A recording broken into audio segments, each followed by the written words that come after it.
Choosing Wisely is a campaign that was started by the American Board of Internal Medicine Foundation in collaboration with 9 other specialty societies, including the American College of Physicians, which I'm a member of. And they asked each of the organizations to identify 5 tests or interventions that should be questioned when physicians or patients ask to have them done.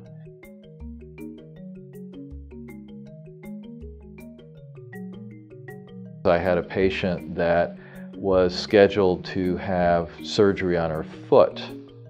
and the surgeon actually ordered a preoperative chest x-ray, found an abnormality, sent the patient to me. We worked up the abnormality, which turned out to be a lung nodule.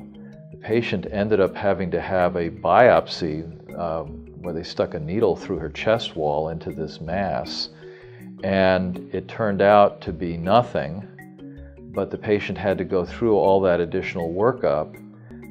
for something that really wasn't indicated, because they weren't operating on her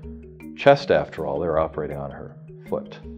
Well, Choosing Wisely is a program where we're trying to look at unnecessary or expensive tests that perhaps don't benefit patients. And specifically in oncology, we're trying to reduce the number of tests that perhaps would lead to other tests that patients don't really need, and excessive treatment in some cases. From a radiologist perspective, I think we play a very critical role in trying to decrease, or at least try to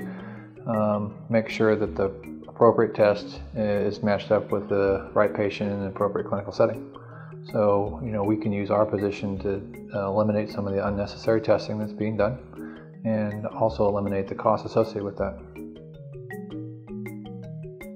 Evidence-based medicine is where we look at all the literature that has been published in a certain area. In addition to that, we try to look at what's called phase 3 trials, where patients perhaps were randomized to certain types of treatments versus not, or certain types of testing versus not, and to try to see if it makes a difference in their outcome. And those are the types of things that we want to look at in thousands and thousands of patients to see if it actually does make a difference in doing all these testing or doing all these additional treatments on patients. There are actually studies that show, especially in older patients or patients who are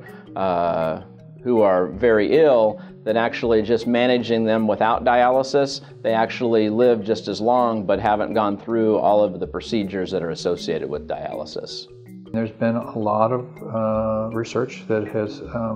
looked at the value of routine chest x-rays, and without the appropriate clinical situation to necessitate that kind of an exam, it really doesn't provide the patient with any useful value. So it's something that I think you can easily get rid of without having any negative effect on patients. For example, in patients with very early breast cancer, diagnosed in perhaps stage 1, or very early prostate cancer, in the past, we've always done a number of different tests like PET scans and CAT scans and excessive blood work to try to be sure that the cancer is not in other locations. Now, while some of those tests may be necessary to begin with, we don't necessarily need to do those tests on a long-term basis repetitively to try to see if the cancer has come back, because there's very easy ways to do that by physical exam and talking with the patient, see if they're having any symptoms or problems, and of course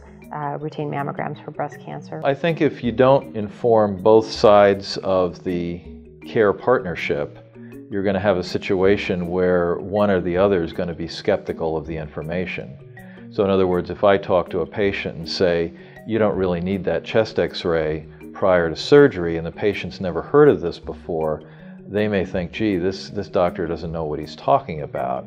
And so I think it's important for the public to be informed as well. Choosing wisely, to me, means that one size does not fit all, or that doing the easiest thing is not always the best thing.